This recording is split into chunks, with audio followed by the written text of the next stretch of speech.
안녕하세요. 저는 평소 사연 열차를 즐겨 듣는 애청자입니다. 평소 사연을 즐겨 들으며 저의 이혼을 떠올리곤 했는데요. 사연을 듣다 보면 정말 별의별 사연들이 다 있더라고요. 어떤 사연은 정말 현실에서 저런 일이 다 있단 말이야?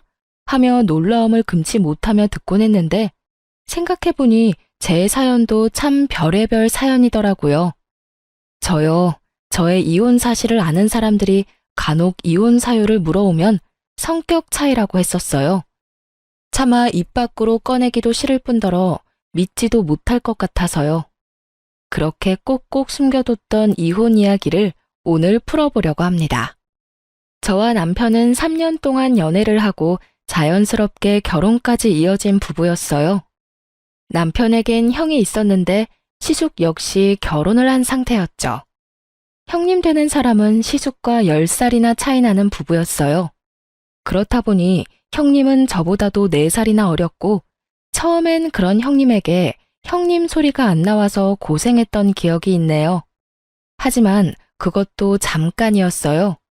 입에 붙으니 그 형님 소리도 곧잘 나오고 집안 행사 때 빼곤 마주칠 일도 거의 없어 형님으로 모시는 것에 대해서는 별로 반감 같은 건 없었어요. 그러던 어느 날 퇴근하고 돌아온 남편이 유난히 기분이 좋더라고요. 여보, 오늘 기분 좋아 보인다. 회사에서 좋은 일 있었어? 응? 아니, 들어오는 길에 형한테 연락이 왔는데 우리 집 근처로 이사 온다네.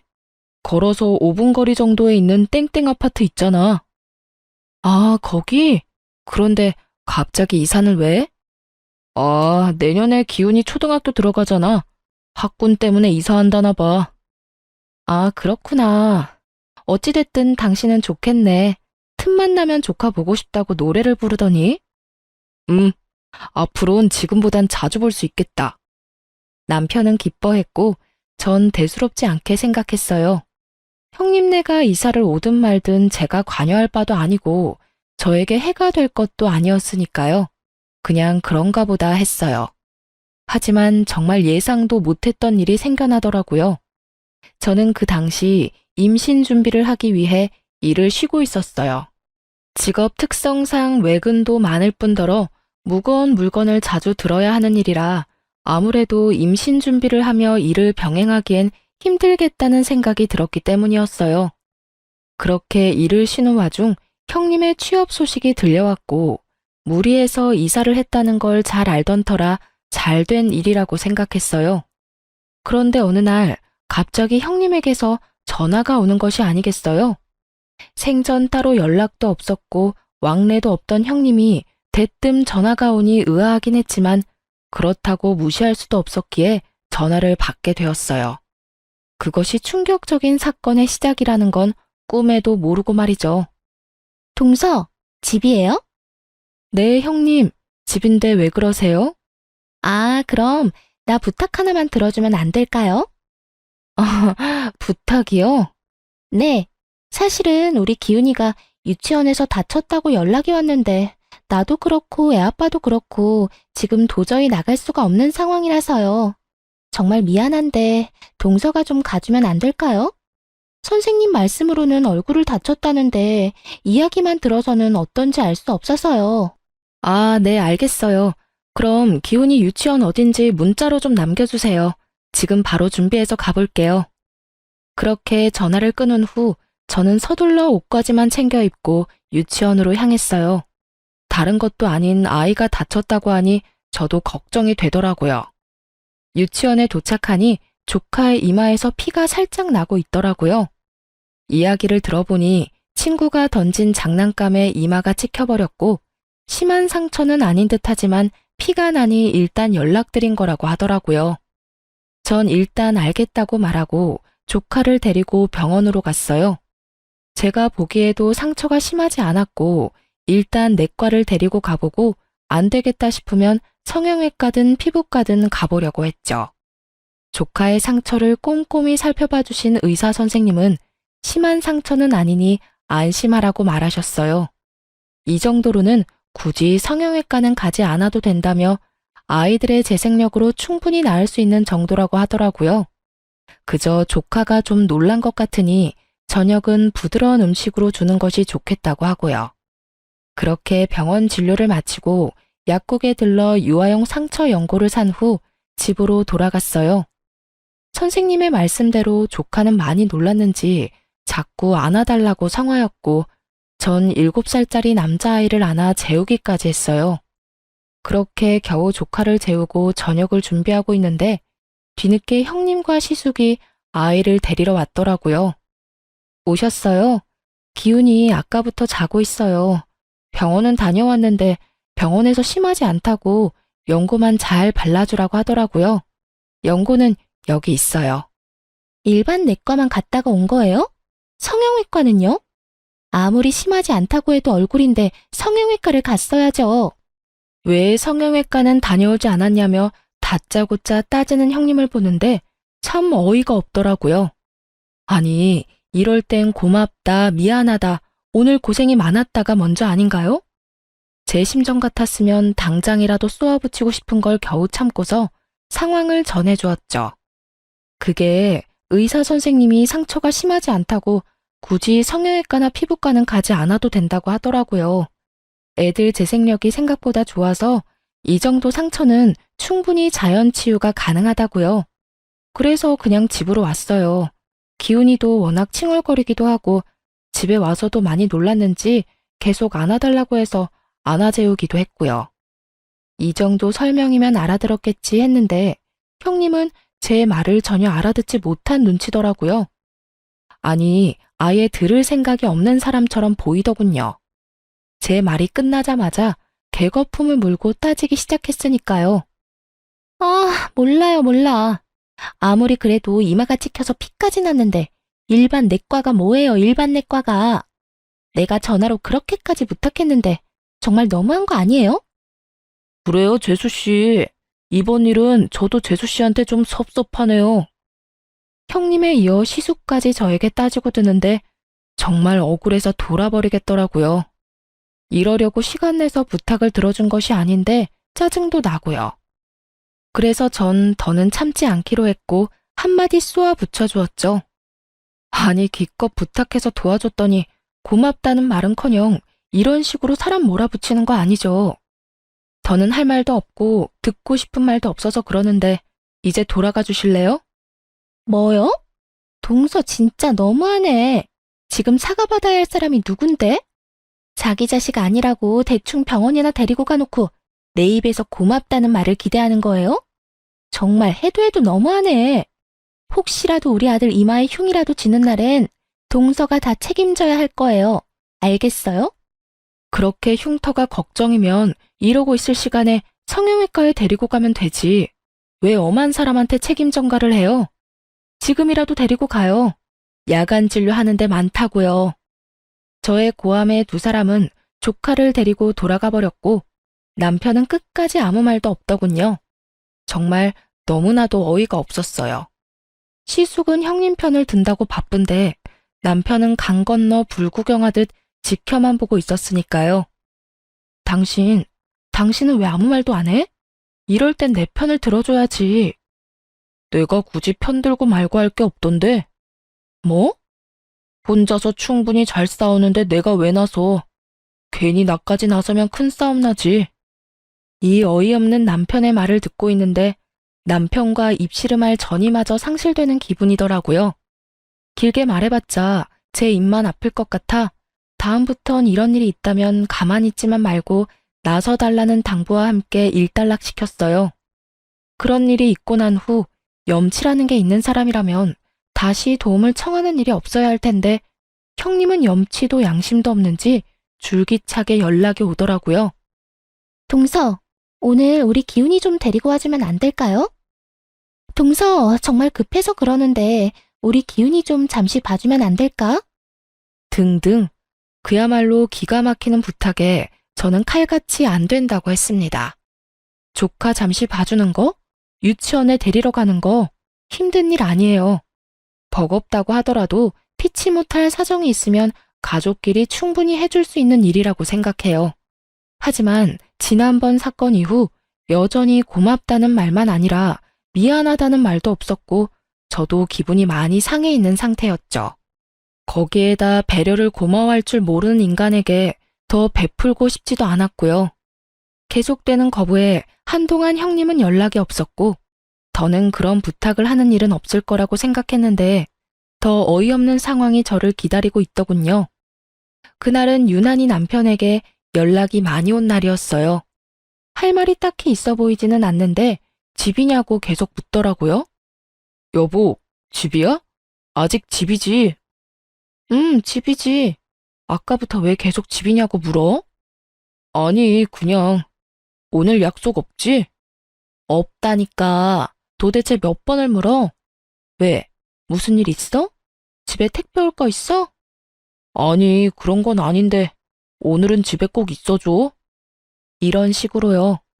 저는 나갈 곳도 없긴 했지만 혹시나 하는 마음에 집 밖으로 나가지 않고 있었고, 그렇게 집에서 쉬고 있는데 모르는 번호로 전화가 오더라고요. 모르는 번호는 받지 않던 터라 그 전화 역시 받지 않았고, 전화가 끊기는가 싶더니 그 번호로 문자가 오더군요. 의아한 마음에 문자를 확인했고, 그 전화번호의 주인공은 다름 아닌 조카 유치원의 선생님이었어요. 집 앞에 하원 차량이 도착했으니 빨리 나와달라는 연락이더군요. 다른 아이들도 함께 기다리고 있으니 서둘러 달라는 말과 함께요. 이게 도대체 무슨 상황인가 싶더군요.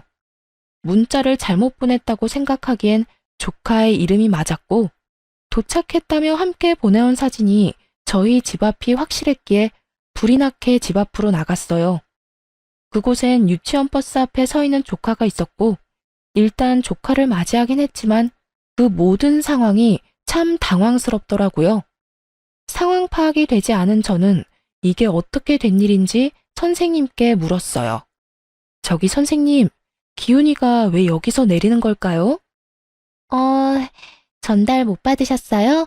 기훈이 어머님께서 앞으로 기훈이 여기서 내리면 된다고 하셨는데요. 기훈이 삼촌 집이라고 하던데 아닌가요? 아, 맞긴 한데 전달받은 게 없어서요. 일단 알겠습니다. 그 순간 딱 한 가지는 알겠더군요. 다른 건 몰라도 남편 역시 이 일에 개입이 되었다는 사실을요. 남편의 도움 없이는 이루어질 수 없는 작전일 뿐만 아니라 온종일 남편이 전화를 해댔으니 틀림없이 남편이 스파의 짓을 했음이 분명했어요. 저는 끓어오르는 화를 누르며 일단 조카를 데리고 집으로 들어갔어요. 말이야 바른말이라고 아이에게 죄는 없으니까요. 그렇게 전 조카의 간식과 저녁까지 챙겨 먹이며 형님과 시숙을 기다렸어요.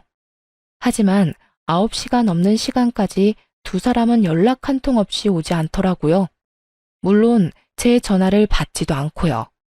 저의 분노는 극에 달해갔고 10시가 다 되어갈 때 술에 취한 남편이 들어오는군요. 비틀거리는 꼴을 보고 있는데 정말 화가 머리끝까지 치솟아 노발대발하며 남편에게 물었어요. 도대체 이게 무슨 일이야? 왜 이제 와? 내가 얼마나 황당했는지 알아? 뭐가? 왜? 무슨 일 있어? 몰라서 물어? 기훈이가 왜 우리 집 앞에서 유치원 차를 내려? 그것도 나하고는 한마디 상의도 없이. 내가 오늘 얼마나 어이없었는 줄 알아? 아, 그게 형수가 전화와서 우리 집 앞에서 하원하면 안 되냐고 부탁하길래 알겠다고 했어. 당신도 집에서 쉬니까 그 정도는 괜찮을 것 같아서. 태연한 얼굴과 말투로 저렇게 말하는데 정말 그 순간에 얼굴을 확 다 긁어버리고 싶더라고요. 그것이 끝이 아니었어요. 더 황당한 말이 남편의 입에서 나오고 있더군요. 그리고 형이랑 형수 3박 4일로 여행 갔다 온다고 하더라. 애 낳고 처음으로 가는 여행이라고 해서 기훈이 우리가 봐줄 테니까 잘 다녀오라고 했어. 그러니까 그런 줄 알고 있으면 돼. 그건 부탁도 설득도 아닌 통보였어요. 그 엄청난 일을 통보로 끝내버린 남편은 쓰러지듯 잠이 들어버렸고, 술에 잔뜩 취해 대화가 되지 않는 남편에게 화를 내봤자 소용이 없는 짓이었고, 그렇게 저는 팔자에도 없던 독박 육아가 시작되었습니다. 육아라곤 해보지 못한 저에게 7살짜리 남자아이를 돌보는 것은 고난의 연속이었고, 날마다 엄마를 찾으며 힘들어하는 조카에게도 힘든 시간이었어요. 남편은 날마다 술에 취해서 들어왔고 전 그야말로 분노의 날들을 보내고 있었어요.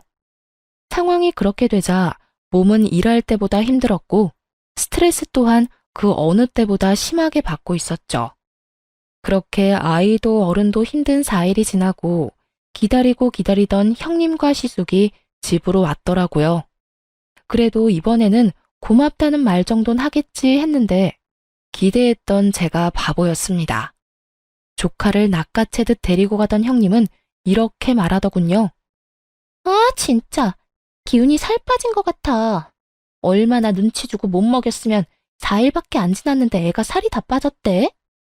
이렇게 말하곤 대꾸할 틈도 없이 가버리는데 정말 뭐 저런 것들이 다 있나 싶었죠. 그리고 그들의 그 뻔뻔한 뒤통수를 보고 저는 결심했어요. 복직하기로요. 여전히 입을 다물고 있는 남편에게 오만 정이 떨어져 버렸고 그랬기에 임신 준비는 하고 싶지 않았어요. 전 결심이 서자마자 회사에 복직 신청을 했고 운 좋게 그 당시 육아휴직을 낸 직원이 있어 생각보다 복직은 빠르게 할 수 있었죠. 저는 저번에 남편이 그랬듯이 똑같이 통보를 해주었습니다. 나 복직됐어. 다음 주 월요일부터 출근이야. 뭐? 복직? 나하고 한마디 상의도 없이 무슨 복직이야. 내가 복직하는데 당신하고 굳이 상의해야 해?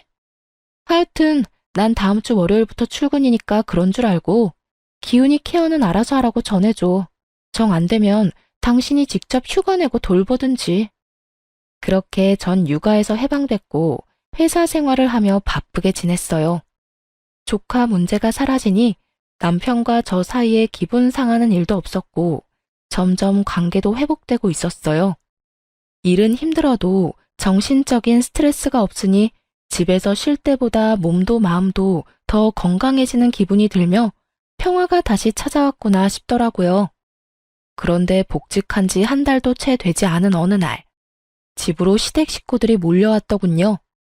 무슨 일인가 싶었더니 성질도 급한 형님은 거두절미하고 본론을 꺼내기 시작했어요. 동서, 피차 바쁜 사람끼리 말 돌리지 않고 본론만 말할게요. 회사 일 힘들 텐데 괜한 고생하지 말고 다시 그만두고 우리 기훈이 좀 다시 봐줘요. 뭐라고요? 우리 기훈이 좀 다시 봐달라고요. 하원하고 몇 시간 봐주면 돼요. 아, 그냥 봐달라는 건 아니고 한 달에 30만 원 줄게요. 완전 거저 아니에요? 고작 몇 시간 보고 30만 원이면. 아, 그러니까 기훈이 하원시키고 형님네 퇴근할 때까지 데리고 있으면 30만 원을 주겠다. 이 말이죠? 저는 너무 황당해 제가 들은 말이 잘못된 것이 아닌지 다시 물었고 형님은 제 눈치를 한번 살피더니 더 황당한 말을 하더라고요. 아, 30만 원이 작아서 그래요? 그래요. 그럼 50만 원. 그 이상은 안 돼요? 우리 기훈이 이제 다 커서 딱히 신경 쓸 일도 없고 그저 하원만 해주고 간식 챙겨주는 게 다예요. 혹시나 우리가 늦어지면 저녁도 좀 챙겨주고요. 어때요? 간단하지 않아요? 진짜 별 미친 소리를 다 듣는구나 싶더라고요. 돈도 던이었지만 부탁하는 말투가 아니라 명령조라 제 기분은 곱절로 더 상해버렸고 이런 문제는 직구가 답이라는 생각에 확실하게 제 뜻을 전했어요. 50만 원이요? 50만 원 받고 애볼 바엔 그냥 회사 다니죠. 제가 지금 월급이 200 정도는 넘는데 이만큼 줄 수 있어요? 월급만큼 준다고 하면 생각은 해볼게요. 아, 상여금, 퇴직금도 물론 챙겨줘야 하는 건 알고 있죠? 저는 형님을 똑바로 보며 말했고 그런 제 말에 형님이 뭐라고 대꾸할 틈도 없이 시무가 노발대발하며 나서더군요. 너 진짜 돈독이라도 올랐니? 가족끼리 그냥 도와주지는 못할 망정 지금 받는 돈만큼 내놓으란 말이 나와? 나 같으면 50만 원 받고 기훈이 3, 4시간 봐달라고 하면 2팔 벌려 봐줄 거다. 그건 뭐가 힘들다고 그리 야속하게 굴어? 그렇게 좋은 제안이라고 생각하시면 어머님이 봐주시면 되겠네요. 뭐라고? 조금 전에 그러셨잖아요. 어머님 같으면 두 팔 벌려 봐준다고.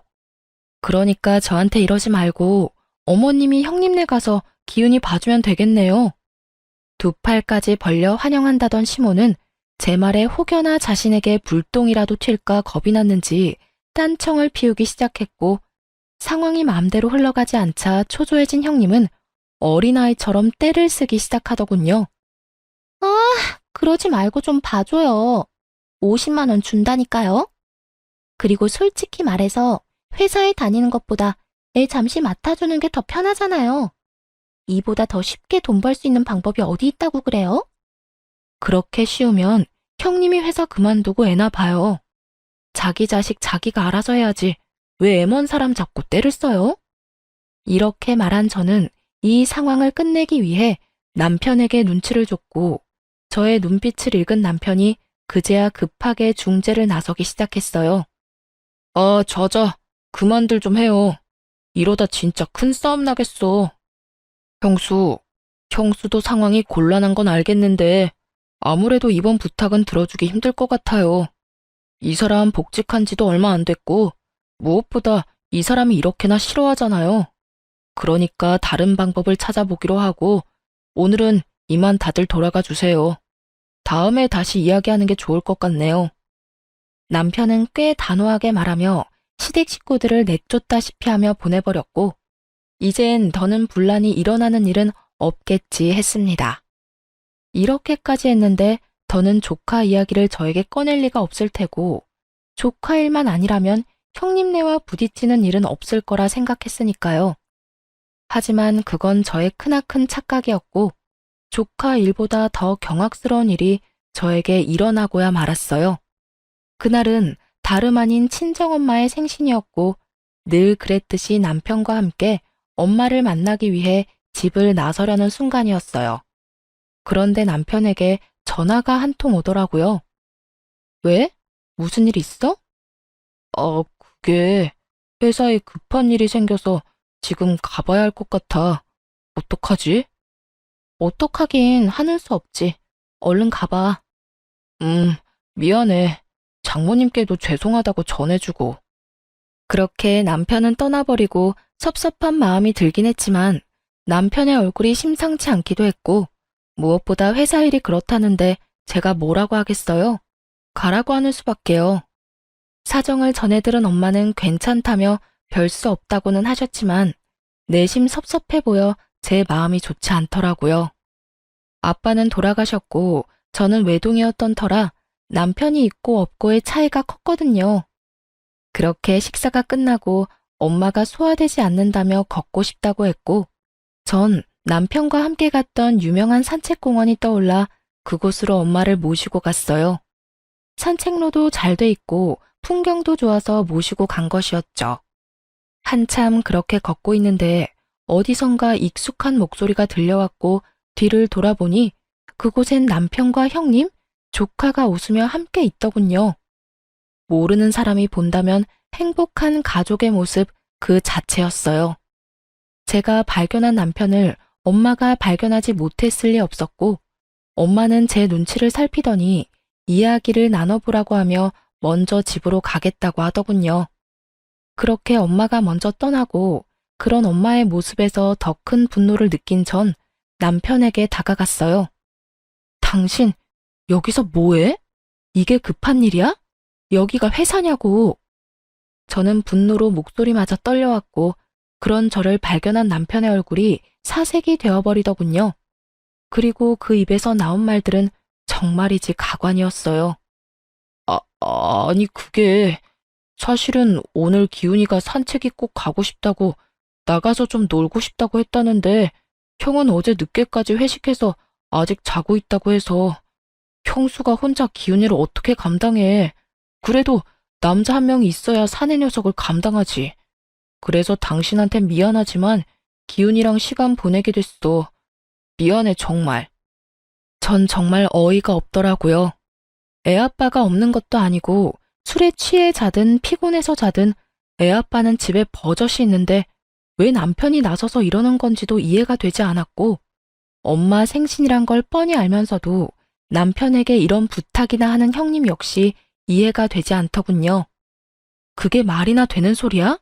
다른 날도 아니고 우리 엄마 생신인데 당신이 어떻게 이럴 수 있어? 그것도 나한테 거짓말까지 하면서 말이야. 미안해. 그런데 나도 어쩔 수 없었어. 그러니까 당신이 이해 좀 해줘. 미안해. 제가 어떤 말을 하든 남편은 그저 어쩔 수 없었다며 이해해달라는 말만 기계적으로 반복하더라고요. 더는 대화가 불가능한 상황이었어요.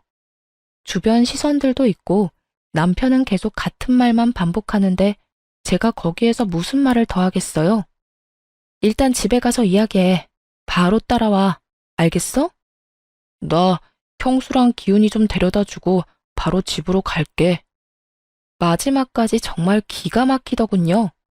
그 순간 정말 이혼하자는 말이 입가에 맴돌았지만 일단 알겠다고 하고 차로 먼저 돌아왔어요. 흥분된 마음을 진정시키며 출발하려는데 아무래도 이상한 기분이 들더군요. 여자의 촉이 이대로 가면 안 된다고 알리고 있었고 전 공용 주차장에서 멀지 않은 곳에서 차를 세워놓고 조용히 기다렸어요. 이윽고 주차장으로 걸어오는 세 사람을 발견한 순간 전 정말 제 눈을 의심했습니다. 남편의 한 손은 잠이 든 조카를 안고 있었고 한 손은 형님의 손을 잡고 있더군요. 그 장면을 보는데 정말 피눈물이 난다는 심정이 무엇인지 알겠더라고요. 저는 피눈물이 날 것만 같은데 두 사람은 뭐가 좋은지 시시덕거리며 걸어오는 모습에 저는 깊은 분노를 느꼈어요. 떨리는 두 손을 겨우 진정시키며 급히 두 사람의 모습을 휴대전화 카메라에 담았어요. 당장이라도 두 연놈의 머리채를 다 잡아뜯고 싶은 걸 얼마나 참았는지 모릅니다. 이가 다 갈리더라고요. 그냥 다른 여자와 외도를 저지른다고 해도 눈이 돌 것만 같은데 어떻게 다른 사람도 아닌 형수와 저런 짓을 할 수가 있는 것인지 제 상식선에선 도저히 이해되지 않더군요. 아니, 이해할 생각도 없었어요. 더는 지켜보고 있긴 힘든 광경을 뒤로한 채 집으로 돌아왔고 바로 근처 흥신소를 알아보고 사람을 붙였죠. 상간녀와 조카를 집에만 데려다주고 오겠다던 남편은 저녁이 다 되어서야 돌아왔고 왜 그제야 돌아왔는지 묻지 않아도 뻔했기에 아무 말도 하지 않고 있었어요. 자칫 입을 열었다간 제 입에서 무슨 말이 나올지 알 수 없는 일이었고 전 사실 파악을 제대로 한 뒤 이혼을 이야기해도 하고 싶었거든요.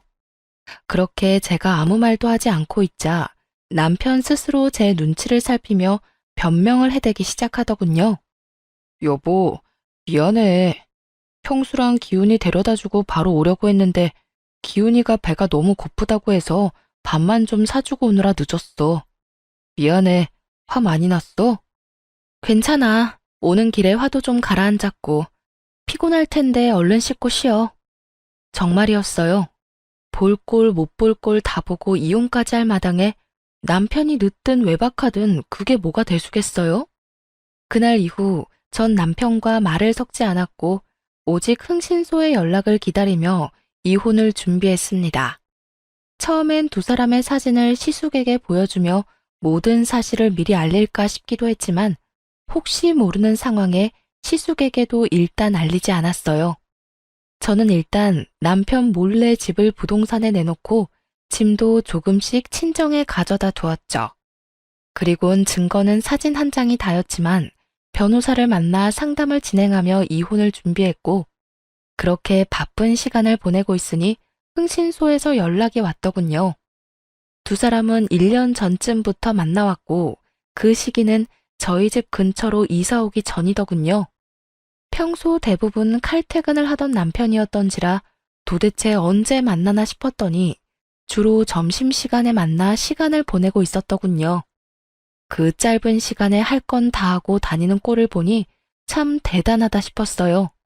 이보다 더 놀라운 사실은 형님에게 다른 남자가 또 있다는 사실이었어요. 무슨 연유인지는 모르나 형님은 그 남자에게 돈을 퍼다 주고 있었고 그 돈 중엔 당연하게 제 남편 돈도 있었죠.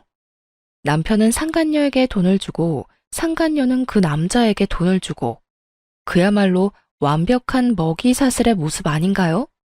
전 모든 증거를 챙겨 시숙을 만났고 혹시나 모르는 심정으로 남편의 칫솔까지 챙겨 시숙에게 건넸어요. 재수씨, 이게 다 뭔가요?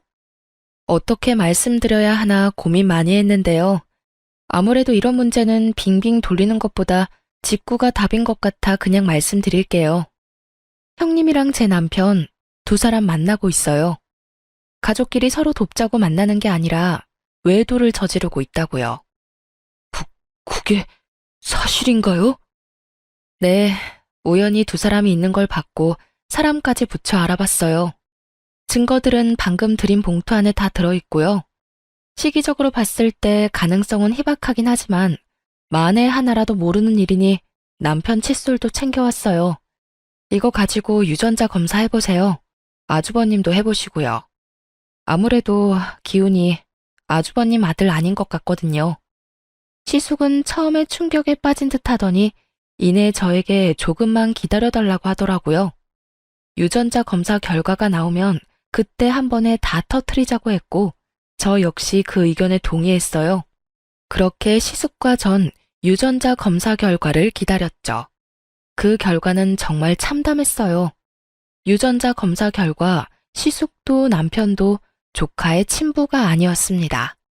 친부는 따로 있던 것이었고 발칙한 형님은 이 사실을 감쪽같이 숨기고 있었던 것이죠. 결과지를 받아든 시숙은 동생 역시 친부가 아니라는 사실에 안도하면서도 그 사실에 안도하는 자기 자신이 한심한지 허탈한 웃음을 보이더라고요. 저 역시 마찬가지였어요.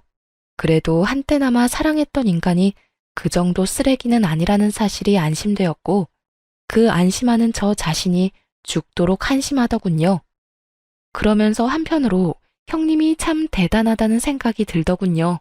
핏줄까지 속이며 남편을 농락하며 사는 것도 모자라 그런 남편의 동생까지 유혹해 외도를 저지르며 돈까지 빼내고 있었으니 참 대단한 여자 아닌가요?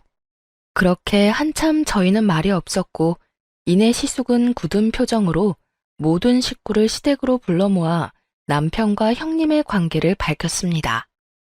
아버지, 어머니, 이 녀석이랑 제 집사람 알고 보니 몰래 만나고 있더라고요. 네, 지금 설마 하며 생각하시는 그런 관계 맞아요. 두 사람 외도를 저지르고 있었어요. 뭐? 이게 다 무슨 소리야?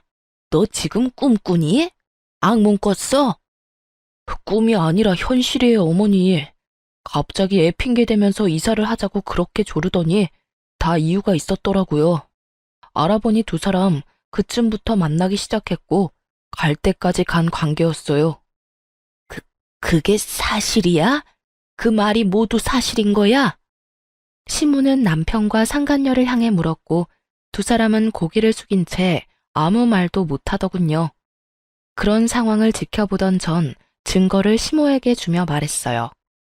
어머님, 사실이에요. 제가 우연히 두 사람이 외도를 저지르는 광경을 목격했어요. 증거는 여기 있고 아주버님 말처럼 하루 이틀 만난 충동적이고 가벼운 사이는 아니더라고요. 지금 그 말들을 우리더러 믿으란 말이야? 이 무슨 말도 안 되는... 증거까지 들이밀며 사실을 밝히자 남편과 상간녀의 얼굴이 새파랗게 질려갔고 무슨 말도 안 되는 소리냐고 하던 시모는 증거를 살펴보더니 누가 말릴 새도 없이 상간녀의 머리채를 잡고 휘둘러 버리더군요. 이 인연이 감히 네가 우리 가족을 농락해? 내 아들들을 네가 뭔데 가지고 놀아? 이 버러지 같은 년이 감히... 어머님, 제 말 좀 들어봐 주세요. 아니에요. 아니라고요. 아니긴 뭐가 아니야. 이렇게 버젓이 증거가 있는데 네가 다른 사람도 아니고 내 아들 둘을 농락해? 이 더러운 년 언제까지 속이려고 했어? 언제까지 속일 수 있을 거라 생각했어?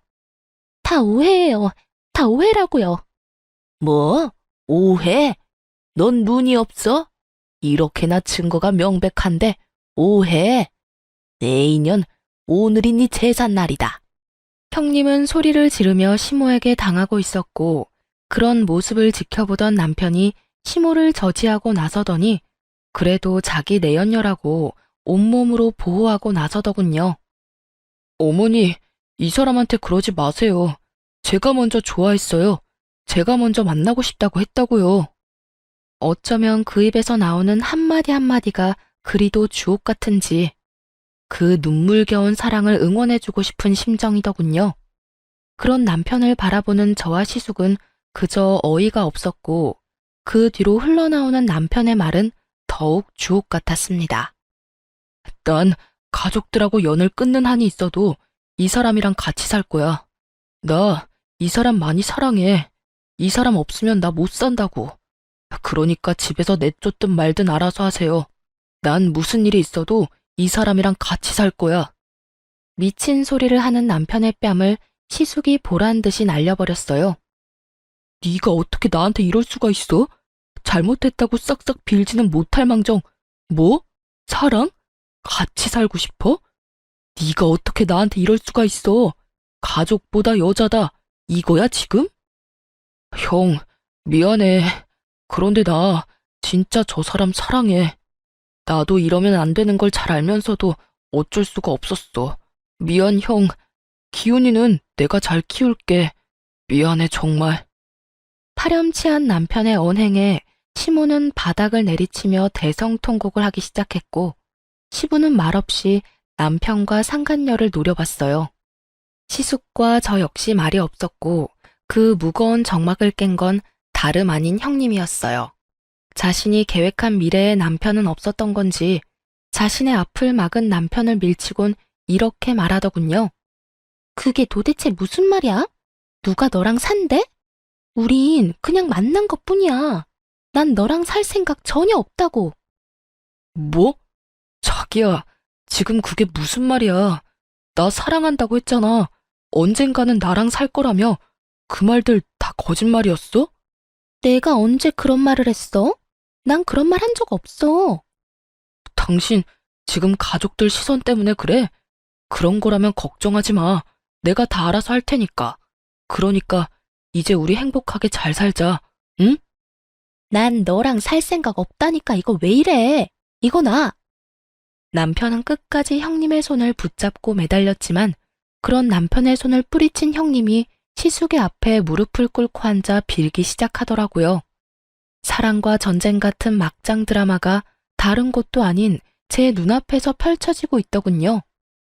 여보, 정말 아니야. 당신이 생각하는 그런 관계 아니라고. 물론 몇 번 따로 만난 적은 있었어. 그런데 그런 관계는 정말 아니야. 나 좀 믿어줘. 나 당신 사랑하는 거 당신이 더 잘 알잖아. 손이 발이 되게 비는 상간녀의 머릿속이 훤히 보이더라고요. 남편과 제가 사는 집은 제 명의의 집이었고 그간 남편 놈은 버는 족족 생활비를 제외한 모든 돈을 저 상간녀에게 다 가져다 주었으니 그 통장 사정이야 뻔한 일이었어요. 이 모든 사정을 누구보다 훤히 꿰뚫고 있는 상간녀는 자신에게 매달리는 남편은 뿌리치고 시숙에게 매달리기 시작한 것이었어요. 시숙 역시 이런 상황을 모를 리 없었고 조소를 띄우며 이렇게 말하더군요. 네가 이렇게 빌어도 난 너 같은 여자랑 살 생각 없어. 무조건 이혼할 거니까 그런 줄 알고 네 애아빠한테나 가서 잘 살아. 가족끼리 오손도손 살면 되겠네. 새파랗게 질렸던 상간녀의 얼굴은 시숙의 2차 폭로로 인해 사색이 되어버렸고 반사적으로 시치미를 떼기 시작하더군요. 그게 무슨 말이야? 애아빠라니. 우리 기훈이 아빠는 당신이잖아. 시숙은 끝까지 시치미를 떼는 상간녀를 향해 가슴 주머니에 묻어두었던 유전자 검사지를 던져버리며 말했어요. 다 알고 있어. 다 알고 있다고. 너 진짜 소름 끼친다. 어떻게 이런 걸 속여? 네가 사람이야? 날 속인 것도 모자라 그 남자한테 돈도 갖다 바치고 있더라. 네가 저 자식이랑 그렇고 그런 사이란 것도 알아냈는데 내가 이건 모를 거라 생각했어? 여보, 내가 그 남자한테 돈을 준 건 맞는데 그건 다 그 남자가 계속 협박을 해서 그런 거야. 돈을 주지 않으면 모든 사실을 당신한테 다 말한다고 해서 나도 우리 가정을 지키기 위해서 그랬던 거라고. 정말이야. 난 그렇게 해서라도 우리 가정을 지키고 싶었어. 가정을 지키고 싶다는 사람이 남편 동생과 외도를 저지르다니 이렇듯 말도 안 되는 변명들이 난무하고 있었고 이 모든 상황을 정리할 사진을 시숙이 던져버렸어요. 협박? 어쩔 수가 없었어? 넌 이게 어쩔 수 없는 사람의 표정이야? 마지막 사진은 다름 아닌 형님과 그 내연남과의 사진으로 두 사람이 다정하게 팔짱을 끼고 있는 사진이었어요. 상간녀는 더는 할 말이 없는지 그저 용서해달라는 똑같은 말만 되풀이했고 시숙은 그런 상간녀를 끌어다 쫓아내려고 했죠. 그러니 미쳐버린 상간녀가 이번에는 저에게 미친 소리를 하기 시작하더군요. 이게 다 니년 때문이야. 니년 때문이라고. 다 알았으면 조용히 입 다물고 있을 것이지 왜 입을 놀리고 다녀? 왜 다 알려서 이 사단을 만드냐고. 책임져. 책임지라고. 눈이 반쯤 돌아버린 상간녀는 저의 멱살을 잡고 흔들며 고함을 질렀고 전 그 손을 빠르게 뿌리치고 뺨을 날려버렸습니다. 너 진짜 미쳤구나. 상황 판단이 안 돼? 네가 저지른 짓이 얼마나 파렴치한 짓인지 잘 모르겠어. 어디서 누구 멱살을 잡고 미친 소리를 짓거려. 네가 뭔데? 네가 뭔데 날 때려? 네가 뭔데? 상간녀는 눈물을 머금고 또 소리를 질렀고 전 다시 뺨을 후려쳤어요. 정신 차려. 네가 이렇게 미친년처럼 소리를 지른다고 해도 달라질 건 없어. 그리고 상대를 봐가면서 소리를 질러야지. 어디서 감히 상간녀 주제에 당당하게 고개까지 쳐들고 고함을 질러? 입 못 다물어? 제 말에 상간녀는 저를 죽일 듯이 노려봤고 남편은 자리에 주저앉은 채 멍하니 모든 상황을 지켜만 보고 있더라고요. 전 그런 남편에게 다가가 최후의 통첩을 날렸어요. 우리도 이혼하자. 난 이제 너 같은 인간이랑 살 생각 전혀 없어. 저는 이혼을 통보했고 그제야 정신을 차린 남편이 저를 보며 빌기 시작하더군요. 여보, 이혼이라니. 당신도 다 들었잖아. 다 내가 저 여자한테 속은 거야. 이런 말 같지도 않은 말을 변명이라고 하고 있는 머저리 놈을 보고 있자니 정말 어이가 없어 헛웃음이 다 나더라고요. 넌 지금 그걸 변명이라고 하니? 변명이 아니라 사실이야.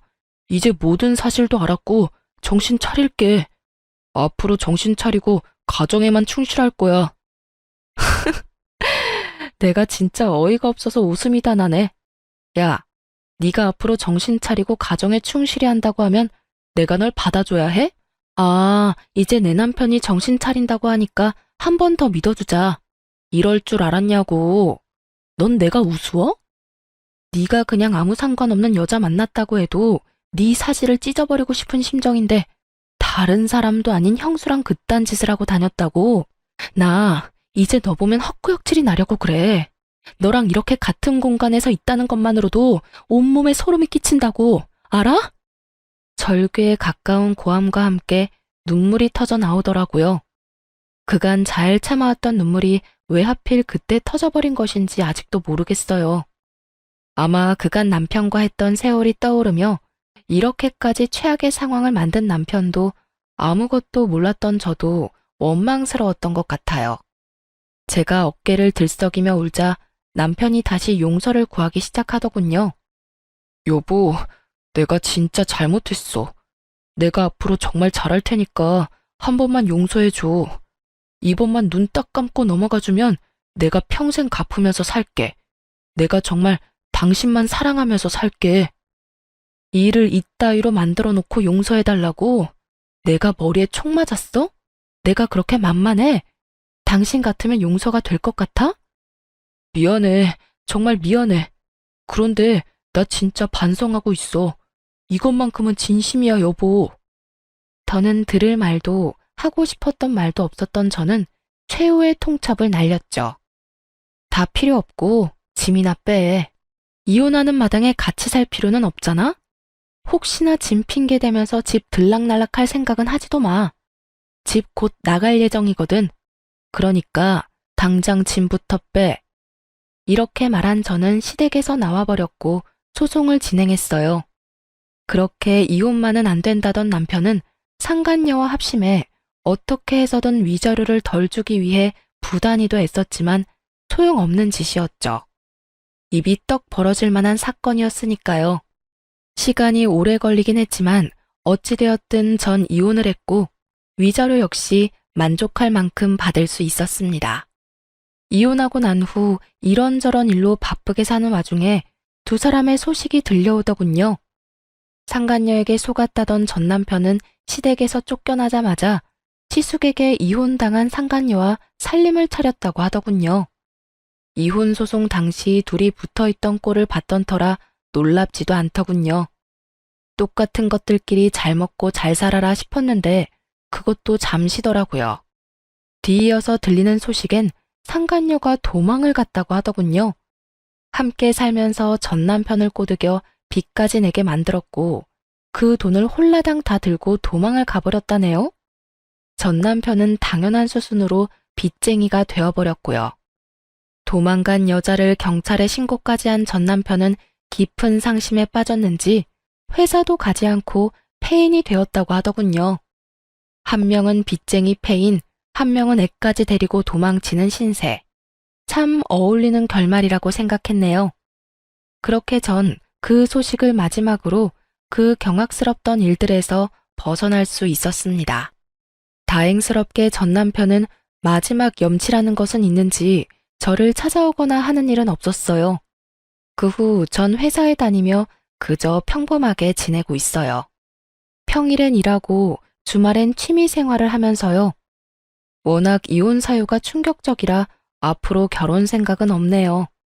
제가 이런 의견을 말하면 주변에서 사람 일은 모르는 거라며 하곤 하는데요. 전 아직까진 사람에 대한 믿음 자체가 사라진 상태라 이런 상태에서 누굴 만난다는 게 저뿐 아니라 상대방한테도 좋은 선택은 아닌 것 같거든요. 그래서 결혼뿐 아니라 연애 생각도 없는 상태입니다. 요즘에 전 일과 취미 생활에 몰두하고 있어요. 요즘에 새로 생긴 취미는 등산인데요.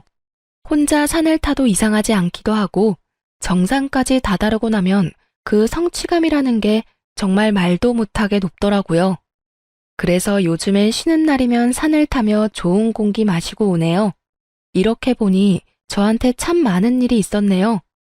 앞으로는 저의 삶에 집중하는 그런 인생을 살아보려고 합니다. 저의 긴 사연 들어주신 여러분, 감사합니다. 좋은 하루 보내세요.